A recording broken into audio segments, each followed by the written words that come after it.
Hello and welcome to Affinity. We're going to start talking about masks now. Masks are very useful and can be a bit tricky initially to figure out what they're doing, but once you've got the hang of them, and it's not that bad, they're really useful. So let's start off. And so with this picture, suppose I wanted to have some sort of border on it. I'm just going to do this roughly just to illustrate a point here. So let's take an erase brush here and say I'm just going to erase round the edge of this here, and that's given me a sort of knocked off a bit of the picture, but I want something underneath because this checkerboard means it's just transparent, there's nothing there. So let's put a coloured layer underneath here. So the first thing we'll do is we'll put in a new layer, so we'll go up to layer, new layer. And there we've got a new layer. Starts off transparent, so you don't see anything. But let's fill that up. So what I'll do is I'll go to the flood fill tool there, click on that, choose myself a colour, let's say sort of a dark blue, and then with this layer selected, I go over here, click anywhere, and it'll fill that up with that colour. And you see only that because it's on top. So I can just click and hold on the image there, drag it underneath, keeping the cursor to the left there, so you've got a long horizontal line, and then let go. So now I've got my kind of border here. If I wanted to change this, I could go to up here and going, well, let's make this a little bit more there. So let's go back to the erase brush, which is here, and I can sort of raise more of the picture to get this. But if I sort of slip and I've knocked out more there, there's nothing much I can do about that other than use undo. Because if I turn off the bottom layer here, you can see I've actually erased the pixels, I've removed them.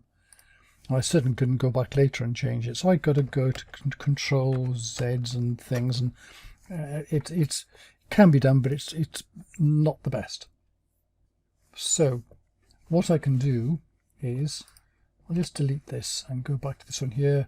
In fact, I'll go to the history and I'll unwind it all the way back, because we're going to start again with a better method. So what we do is we produce something which is called a mask. And to do that, we need to put in a mask layer. So if I go to the layer here and say new mask layer here, and the mask layer here starts off white, which is effectively, it acts like it's transparent, so you don't see anything going through it. And with a mask layer, you will paint on the mask layer just black and white. It's not interested in anything else. So if I go up here and if I wanted to paint white on there, it's already white, nothing's going to happen. But if I paint in black, click on the black, and in fact I need to select a brush first, paintbrush tool, set up the opacity and hardness, whatever you like. And here, this is acting like the erase, like we did before. But it's actually not erased it. So if I turn off that layer, look, we've still got the original layer there underneath. And if I make a mistake here and paint too much into that, then I can, because I painted in black on it, you can almost see a bit of it there. If I switch to white, I can paint it and just return again. So in other words, with a mask layer on top, then the painting black on it makes everything underneath transparent. So if I'm going to do this, let's put this another layer underneath now.